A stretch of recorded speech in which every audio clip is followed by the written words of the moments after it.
तानि तानि सर्वाणि संयम्य युक्त आसीत मत्परः युक्त अस्ति मत्परः वशे हि यस्येन्द्रियाणि वसे हि यस्य इन्द्रियाणि तस्य प्रज्ञा प्रतिष्ठिता.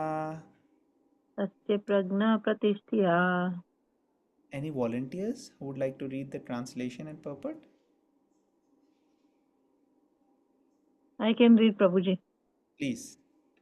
One who restrains his senses, keeping them under full control, and fixes his consciousness upon me, is known as a man of steady intelligence.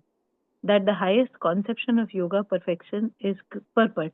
That the highest conception of yoga perfection is Krishna consciousness is clearly explained in the verse. And unless one is Krishna conscious, it is not at all possible to control the senses. As cited above, the great sage Durvasa Muni picked a quarrel with Maharaja Amrisha, and Durvasa Muni unnecessarily became angry out of pride and therefore could not check his senses. On the other hand, the king, although not as powerful a yogi as the sage, but a devotee of the Lord, silently tolerated all the sage's injustice and thereby emerged victorious. The king was able to control his senses because of the following qualification as mentioned in Srimad Bhagavatam 9.4:18 to 20. I can read this. सवै मनः कृष्णपदारविन्दयोर्वाचांसि वैकुण्ठगुणानुवर्णने करौ हरेर्मन्दिरमार्जनादिषु श्रुतिं चकाराच्युतसत्कथोदये मुकुन्दलिङ्गालयदर्शने दृशौ तद्भृत्यगात्रा स्पृशृङ्गसङ्गमम् घ्राणं च तत्पादसरोजसौरभे श्रीमत्तुलस्या रसनां तदर्पिते पादौ हरे क्षेत्रपदानुसर्पणे शिरो ऋषिकेशपदाभिवन्दने कामं च दास्ये न तु कामकाम्यये यथोत्तमश्लोकजनाश्रयारति. Do you want to continue the translation? Yeah. King Amrisha fixed his mind on the lotus feet of Lord Krishna, engaged his words in describing the abode of the Lord, his hands in cleansing the temple of the Lord, his ears in hearing the pastime of the Lord, his eyes in seeing the form of the Lord, his body in touching the body of the devotee, his nostrils in smelling the flavors of the flower offered to the lotus feet of the Lord, his tongue in tasting the tulsi leaves offered to him, his legs traveling to the holy place where his temple is situated, his head is in offering obeisances unto the Lord, and his desires in fulfilling the desires of the Lord. And all these qualifications made him to become a Matpara devotee of the Lord. The word Matpara is most significant in this connection.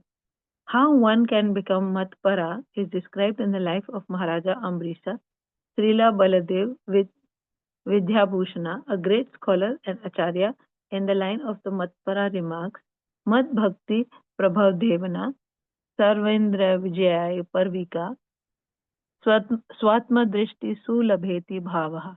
The senses can be completely controlled only by the strength of devotional services to Krishna.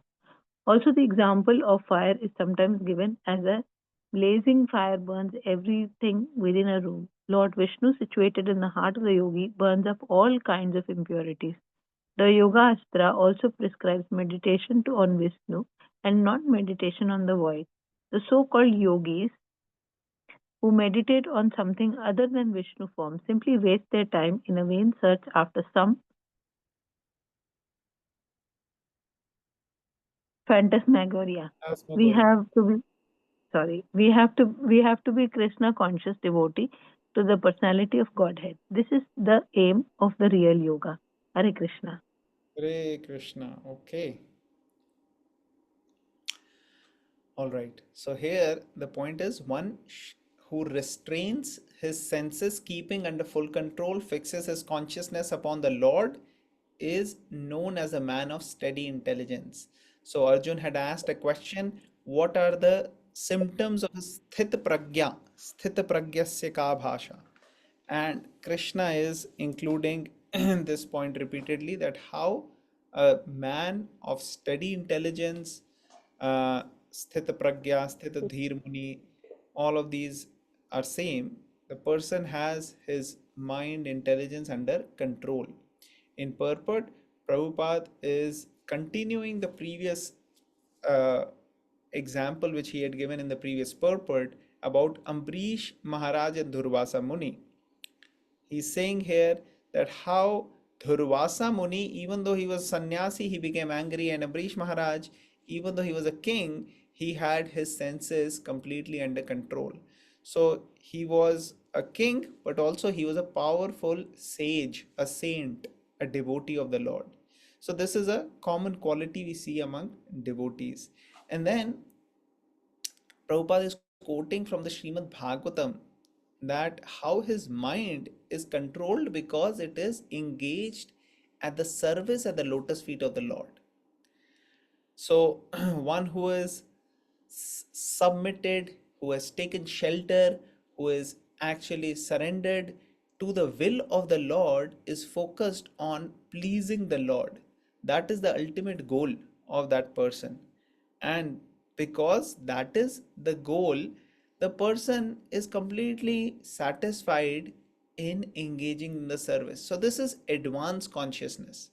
At our level, our mind and senses are going here and there, and they are not getting controlled. So the process is to engage them in the service of the Lord, and as they engage, they are properly engaged, slowly our conditional nature, which is the disease consciousness, will go away, and pure consciousness will revive. So here the process is given of engaging the senses. So if we see, we have different parts in our body, everything has to be engaged in the service of the Lord.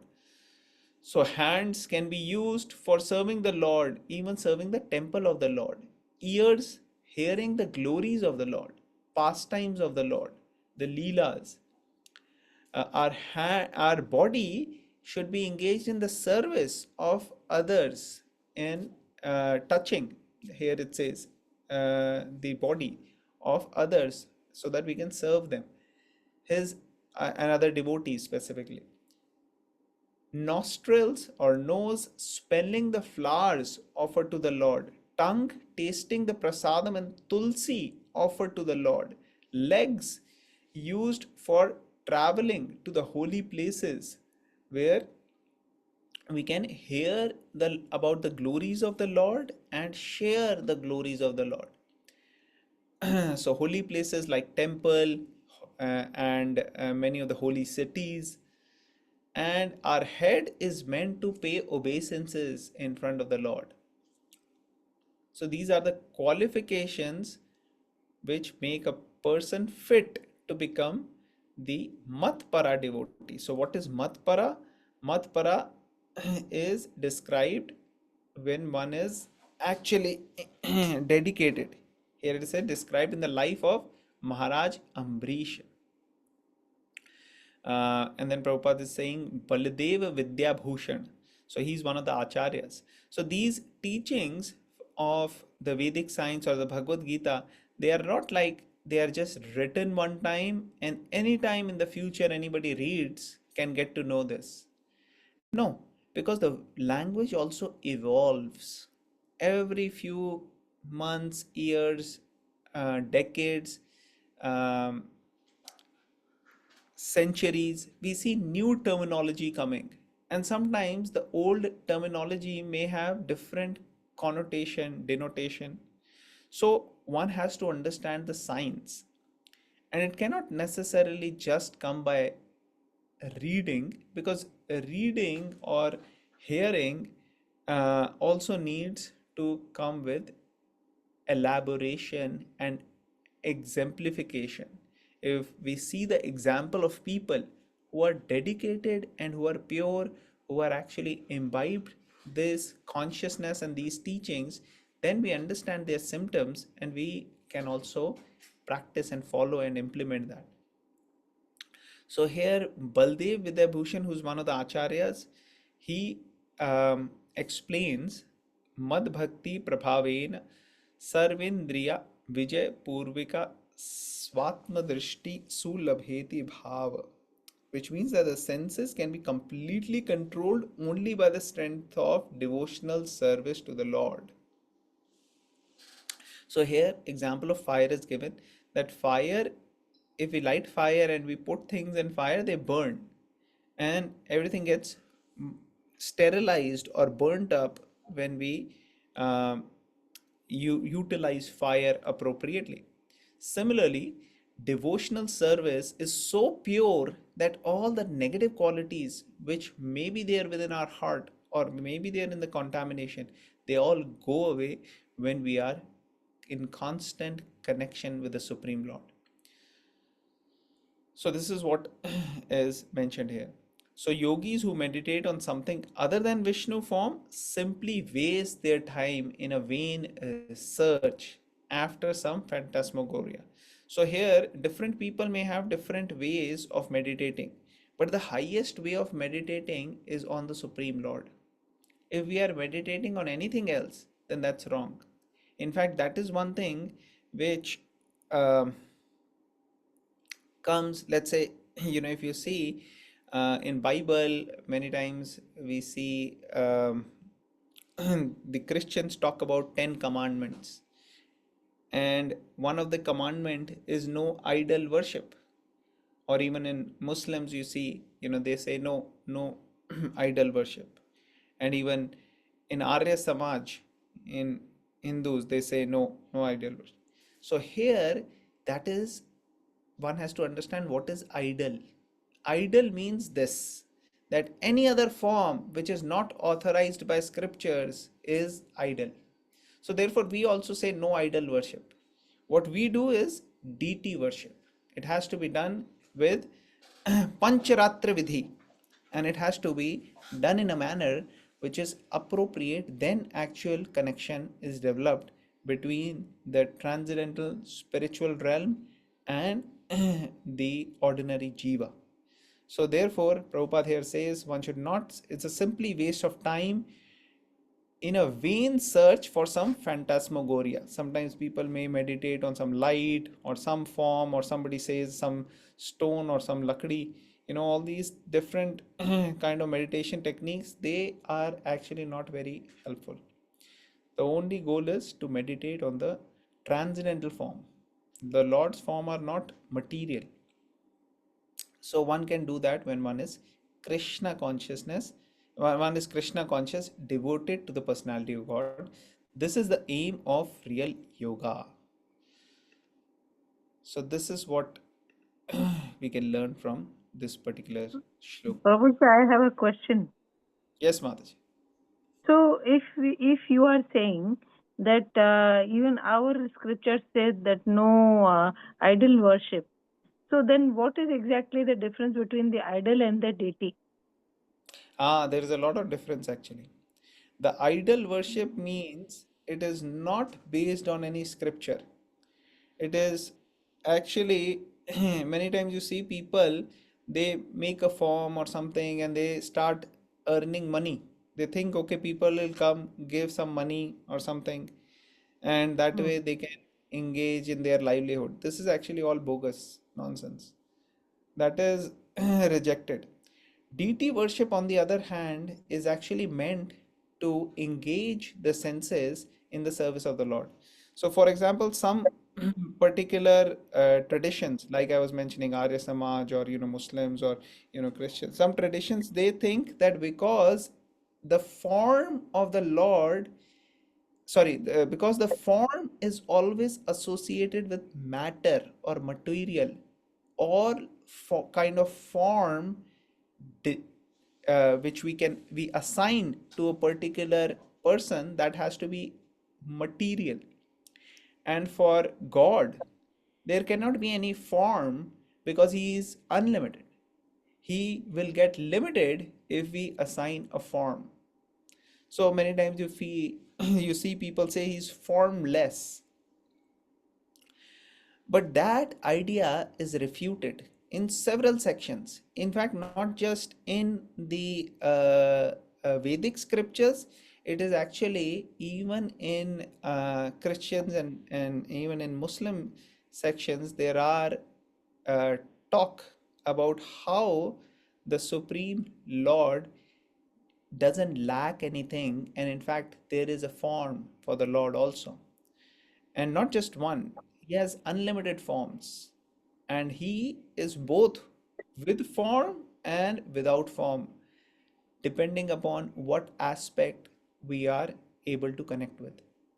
So the form of the Lord, like you asked, DT, it has to be done with Pancharatra Vidhi, which has to have rules, regulations, and then only there are uh, reciprocation of the Lord.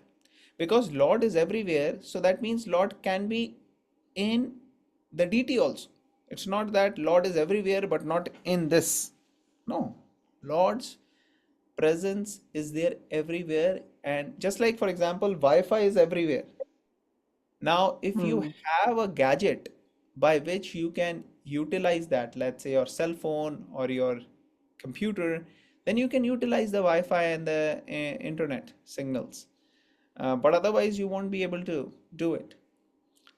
Hmm. Similarly, water may be everywhere in the form of water vapor around us, but we still need a cup of water to drink and get water which is tangible. So similarly, Hmm. even though Lord is everywhere, we can't render personal service to the Lord. So to accept that personal service, he becomes ready to give us a chance, an opportunity to those who wish to render personal service, and for that the system is actually delineated in the scriptures. And those who utilize that can make closer connection with the Lord. So therefore, it is said, "Ye yathamam prapadyante tam sthataiva bhajamyaham." That however one approaches the Lord reciprocates in the same way. If one approaches the Lord in the way that one wants to make strong connection, engage all the senses, Lord gives them the opportunity to do so. If somebody engages only in certain senses or in certain way, then Lord gives that opportunity. He doesn't force himself to us. And if somebody Yes. doesn't want to engage in the service of the Lord, then Lord lets him do that. And if somebody doesn't want to believe in God, God only gives him the intelligence to not believe, because the free will is there for everybody. Everybody has the free will to choose whether they want to come closer to Krishna or go away from Krishna. He doesn't interfere with our free will. But like a loving father, he is always helping and guiding so that the child stays in the right path. And at the same time, he doesn't force. He gives us guidance. He guides us within the heart as well as from outside. He gives us opportunities. And to the extent we take those, to that extent, He gives us more.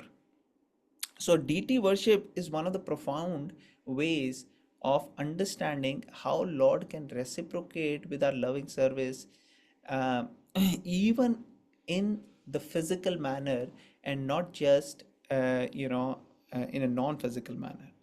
Does it make does it make sense? Yes, it does. Actually, I was reading something yesterday, and I came across something very similar. It might be helpful. Somebody was asking someone, why did Lord Krishna not immediately tell Arjun to like fight? Why did he have to go through 700 verses of explaining to him why? So it was a very intelligent answer.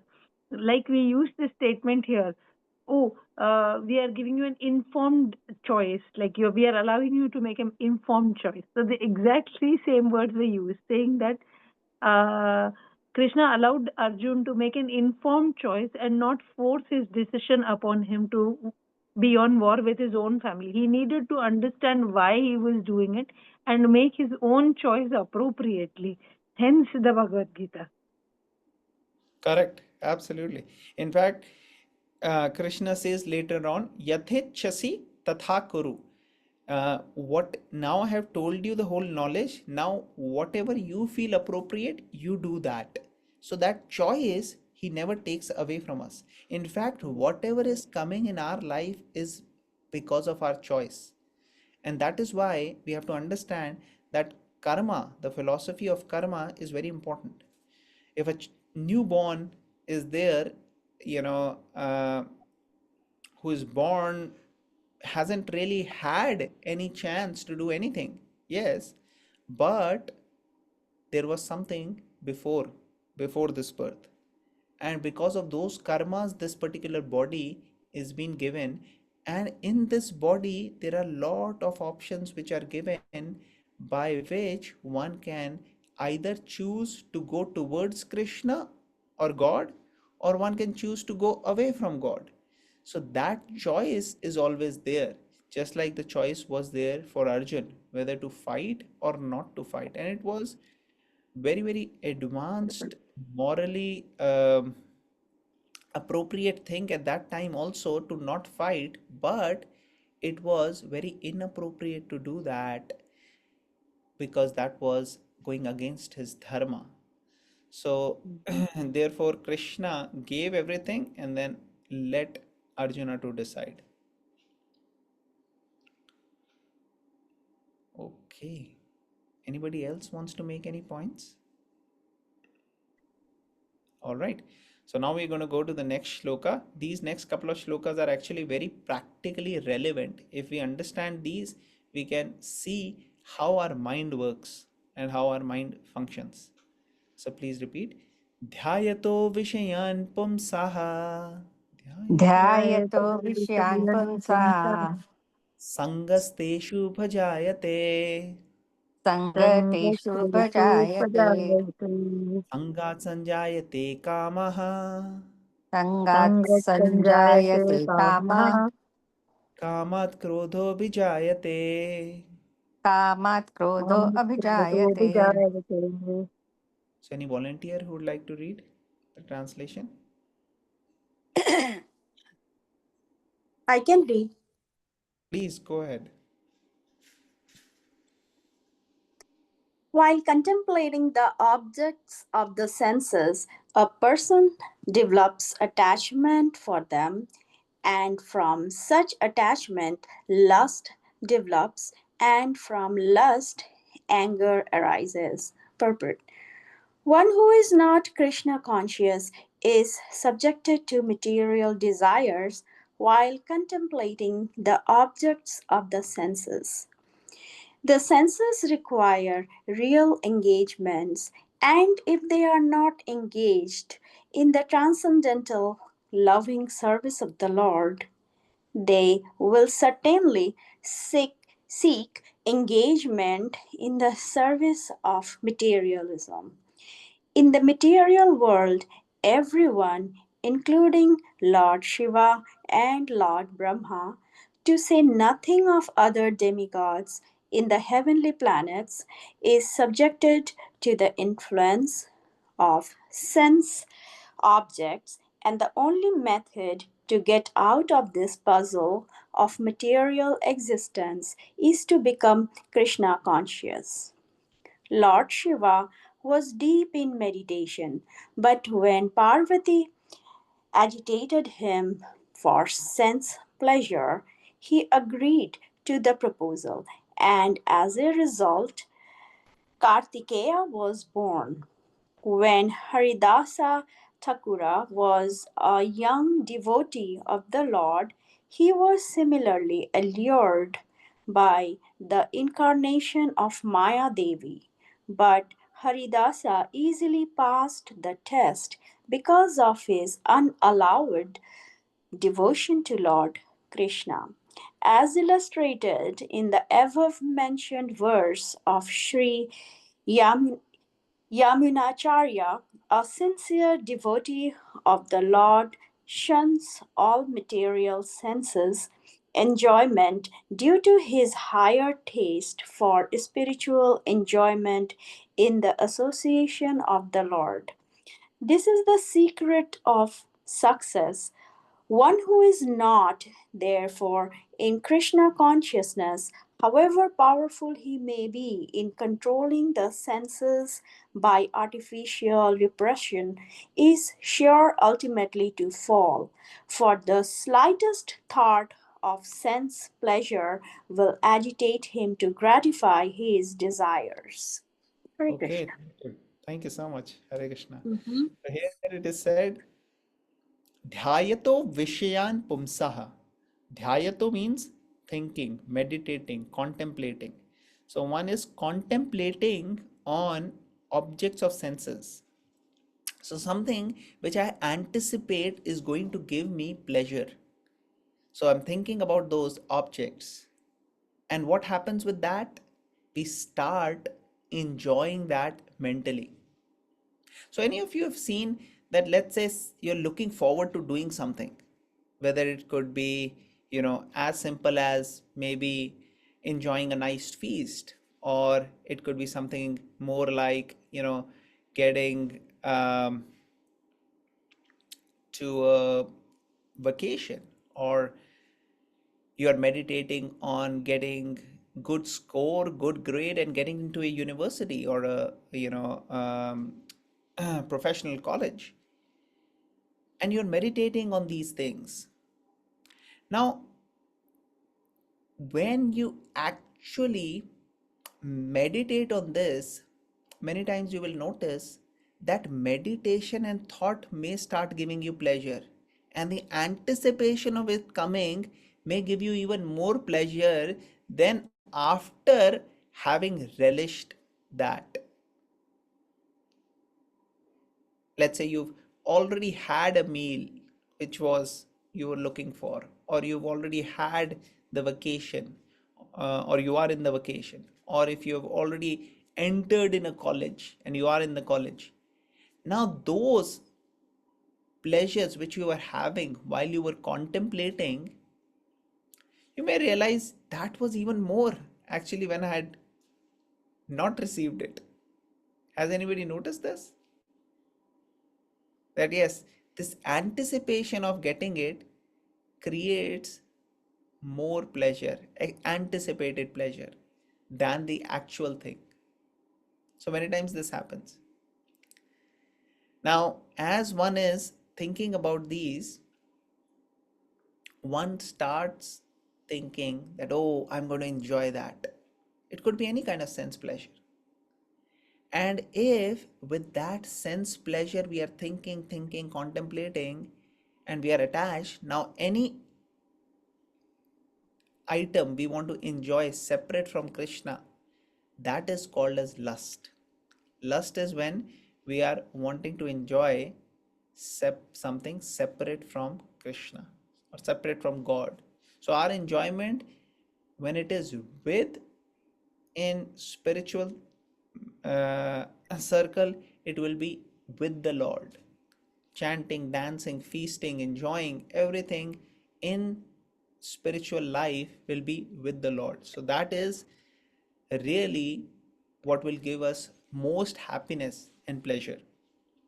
But if we want to enjoy separate from Krishna, that is called as lust. So that propensity of wanting to enjoy anything separate from the Lord, which give rise to kama. Somebody is not mute. Okay, thank you. So this tendency of enjoying something separate from Krishna is called as lust. And when the lust is unfulfilled, let's say something, some object is coming, which we feel is going to be a barrier on my enjoyment, that object is actually going to be the point of anger for us. I'll give you a nice example. So Ravan heard from his sister about the beauty of Mother Sita. And he was hearing about Sita and he started thinking, my God, Sita is so beautiful. And Shrupnakha, his sister, was describing the beauty of Sita. And Ravan, just by hearing, Ravan started feeling that, oh, Sita is meant for me. I must enjoy Sita. So this is Ravan mentality. This actually aroused the lust in Ravan. So he's personification of lust. And when he saw that, okay, who is stopping Sita? Who is stopping me from enjoying Sita? Then that was Ram. So Ram was the object of Ravan's anger. So this is how we get angry. Why do we get angry? We are contemplating on something which should happen the way we want so that we can be satisfied, we can be happy. And any barrier to that satisfaction of our lust and happiness actually becomes the source of our anger. We may think, Arey, we have to be respected everywhere. And if somebody doesn't respect us or, God forbid, insults us, oh my God, that's a big, big issue for us. And immediately the anger comes. So, this is an important lesson for us to learn how anger is coming and how anger can be managed. So, we have to focus on the very first step, contemplating on the objects of senses. So, if we really pay attention and address at this stage, then we can actually prevent unnecessary anger. So here Prabhupada is making some nice interesting points. He's telling that how senses actually make us crazy and mad and engaged in so much sense gratification, and we are, instead of serving Krishna, we are serving materialistic life or materialism. But then he also makes a point that we have to not just learn from those who are demons like Ravan, but also from those who may be very, very advanced personalities who are actually devotees of the Lord. So, Lord Shiva, Lord Brahma, they are worshipped because they can easily give boons. Lord Shiva was very pleased by Ravan, so he gave a lot of boons to Ravan. Lord Brahma gave boons to Hiranyakashyap. So, like that, these demigods get pleased and they give boons, but ultimately they are also the devotees of Krishna. Now, these Lord Brahma and Lord Shiva, they are basically serving in the management of the Lord. And in this service, sometimes they show by their own example that we are not the greatest. Krishna is greatest. So Lord Shiva, Lord Brahma, they have shown in many occasions and by many of their examples that how we also have a tendency to make mistakes like ordinary people. And here couple of them are highlighted, that how Lord Shiva, even though he is dhira, he's very sense controlled, he's very advanced devotee, but sometimes he may also get in a situation which can be used for us to take lesson from. And here, of course, because of different reasons, Lord Shiva did this and Krishna arranged this, that Lord Shiva here is saying is got agitated into having agreed to the proposal of sense pleasure. But then what about Haridas Thakur? Many of us may not even have heard his name, but he is a great acharya and he is none other than Lord Brahma. Lord Brahma comes as Haridas Thakur to show the example of how a pure devotee should be. And in that way, Lord Brahma, who in his form as an administrator, as a creator, secondary creator of the creation, did great things, but also did things which may have been looked at or understood as potential mistakes which one should be careful about. But when he comes as Haridas Thakur, he actually had a pure life in which he was engaged in the service of the Lord. And when Maya Devi, which means the potency of testing or distracting us, Maya means test for us, for everybody. Maya is a test. But that whole potency comes, is very, very powerful. Even with a small fraction of the energy of Maya, people get distracted, deviated, and go crazy. But here, the whole Maya Devi comes with her charms and her beauty and her different other ways. And Haridas Thakur was simply chanting the holy name of the Lord. Hare Krishna, Krishna Krishna, Hare Hare, Hare Ram, Ram Ram, Hare Hare. And this, Maya Devi wanted to test Haridas Thakur, whether he is really pure or not. So Maya Devi came, beautiful girl, and she said, "You are handsome, I am beautiful, we are alone here. It is arrangement of the Lord, we must enjoy." And Haridas Thakur very respectfully and humbly said that, "Well, I will serve you in whatever way appropriate, but first I have to complete my meditation on these names of the Lord, which I am doing. This is my vow. I have to finish this." And he continued to meditate and focus on the Supreme Lord. Hare Krishna, Krishna Krishna, Hare Hare, Hare Ram, Ram Ram, Hare Hare. He was meditating on his names, and he kept meditating and focusing and hearing attentively. And this way the whole night went. And Haridas Thakur basically said, "Oh, I'm sorry, I could not complete this today, but I'll try to complete early the next day. So if you come next day, I can, render some service to you." So Maya again came. She said, "Okay, let's enjoy today, tonight." And Haridas Thakur, he was so absorbed in the holy name that he was not even a little bit distracted. He was not thinking, maybe I should enjoy also. No, he was completely in bliss and happiness. But at the same time, he wanted to serve all the devotee, all the people in the world, all the jivas. So he didn't say, "Oh, get out of here." No, he was very respectful. And he continued to chant. And he did that for 3 nights. And all 3 nights, this Maya Devi heard the name, and she actually became completely transformed. And she understood that nobody can distract or deviate Haridas Thakur. So, like this, Haridas Thakur was tested, and he was able to ace the test multiple times. So, here the emphasis is on the potency of the devotion to the Lord. One who is a devotee is actually able to overcome all the other distractions.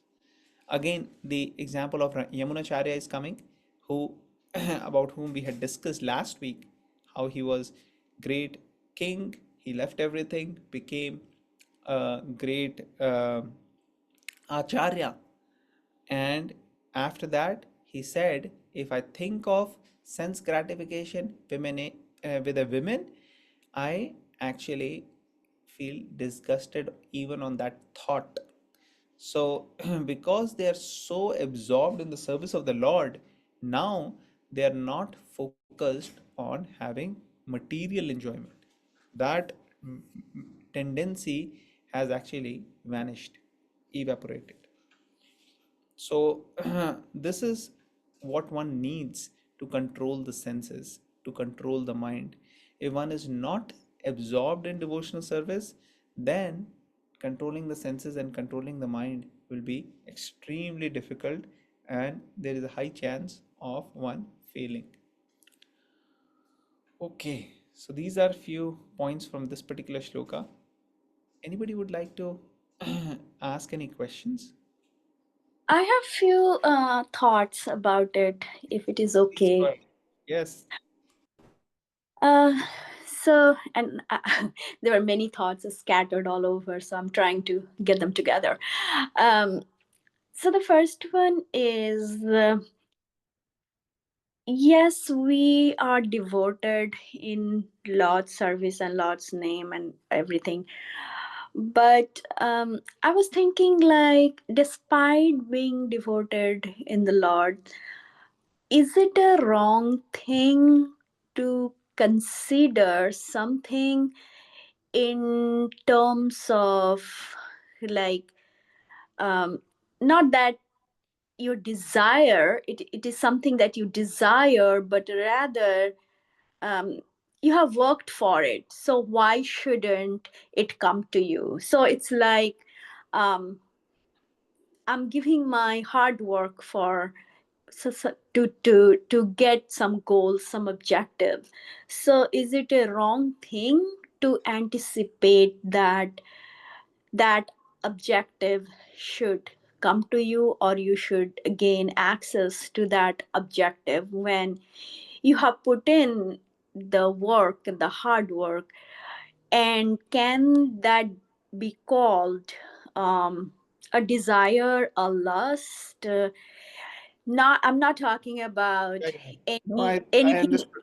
I think Yeah. I understood the question. So I'll give with an example. Let's say, I'm working hard for getting into a medical school, right? And then Mhm, I'm working hard and I'm contemplating, and then, I am now in medical school. So mhm, shouldn't I like feel happy about it? Shouldn't I enjoy? Shouldn't I, see that my goals are met? mhm, Um, and same thing for anything else. Let's say somebody is in a project or in a job or in a speciality, whatever they want to do, they have now got it after all the hard work. So, I mean, do you want them to be crying or sad, or what are you supposed to do? Can't they be happy and enjoy that moment? Is that your question? yes, yes, absolutely. You got it. Yes. Yes, yes. So I think the point here is not that we have to suppress our emotions, but to actually mature ourselves in understanding that yes, I have certain duties, certain aspect, my hard work I did, but to also think that okay, I did the hard work, I came to this position where I'm able to write and get something out of it, and now when I've achieved what I worked hard for it, actually be grateful to the Lord.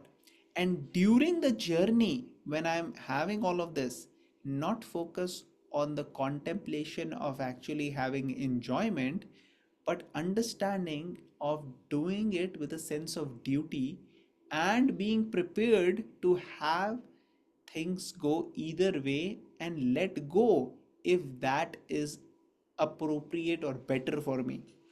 So the mentality of hanging on to something can sometimes take mind into extreme situation. And many times people who are committing suicide or different other things is because they haven't really been able to let go. They have focused and like for example, I'll give you an example of students here. um, Mhm, in one of the colleges there was a student who mhm, really worked very hard and was a topper throughout. And in mhm, one exam, she was preparing and she felt, oh my God, tomorrow I may not get the first rank.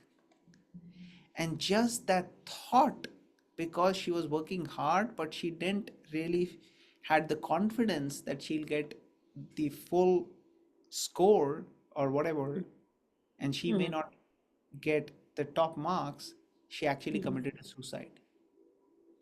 mhm. So the I see point is the that same. mind takes us in so much extremes that Mhm, we can't really handle it. So the point here is to understand that if anger is there, it is coming from the root cause of contemplation, attachment, desires of enjoying separate from the Lord, and then anger. If we actually cut down and understand, mhm, first step, not mhm, contemplating on the objects of senses for enjoyment, but actually understanding this is my strategy and a goal as a part of my work and my duty. Mm-hmm. Then attaching in a way where we also involve Krishna. And the third thing Mm-hmm. is, instead of enjoying separate from Krishna, we introduce it in such a way that I use it in the service of Krishna and grow spiritually. If we do all of these things and be prepared that if this is not fulfilled, still I understand that that's how nature's arrangement, God's arrangement, and I'll still have lots of other options, then we will be able to handle anger very easily and nicely. Otherwise, anger can be a big source of danger for us. Only one letter different. Anger is only one letter short of danger. Mm-hmm. So if Mm-hmm. we are in the right consciousness, if we see how anger actually develops, then we'll be able to cut it down at the different stages and it won't reach a situation where it is uncontrollable. Mm-hmm. Does it make sense? Yes, it does. I So, had another. in short, just want to complete it. So in short, Mm-hmm. definitely we have to plan. Definitely we have to work hard, and definitely we can, be feeling good. We must be feeling good when we achieve it. But then we give the results to Krishna. We thank, we express our gratitude during the Mm-hmm. journey and even in the end, and see how we can use it in the service of the Lord. That way, we stay free from the danger of anger. Yes, please continue.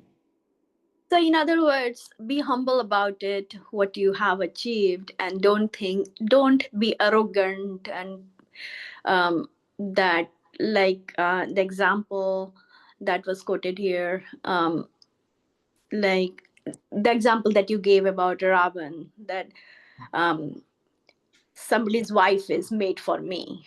Exactly. That, yeah, that That goal should be itself is wrong in his case. right. Right. So it's the Goal is attitude. wrong, means is wrong, and the the way he has executed the whole thing is wrong. So it's clear cut black. But then Mhm. in our situation, like you presented, there are so many shades of gray, and we have to dissect and intelligently pick out and identify which is the right thing to do. Sure, sure. Another thing I was, as we were reading, and we came across the example of Shiva, and where it says that the Parvati, but Parvati disturbed Shiva for whatever that she was trying to get, and Shiva got disturbed. Um, but my thing was, well, isn't it Parvati Shiva's wife? Yeah, so So, here this particular example can be used in different ways, because mm, Lord Shiva, Lord Brahma, what they do is not really at our level, driven by lust. That is driven by a great plan to execute. Otherwise, how will we have Kartike, who's one of the greatest generals? And mm, there is a there is a huge plan of the Lord. But here the point here they are making is that nobody can be as focused in their meditation as Lord Shiva. So mm, even if you reach Lord Shiva, still you can get distracted.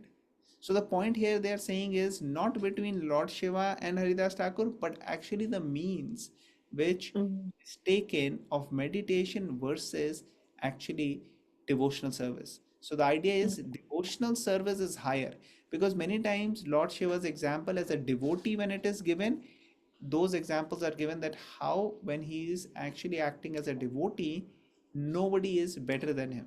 Vaishnava Nam Yatha Shambhu, that one of the greatest Vaishnavas in the ever existed is Lord Shiva.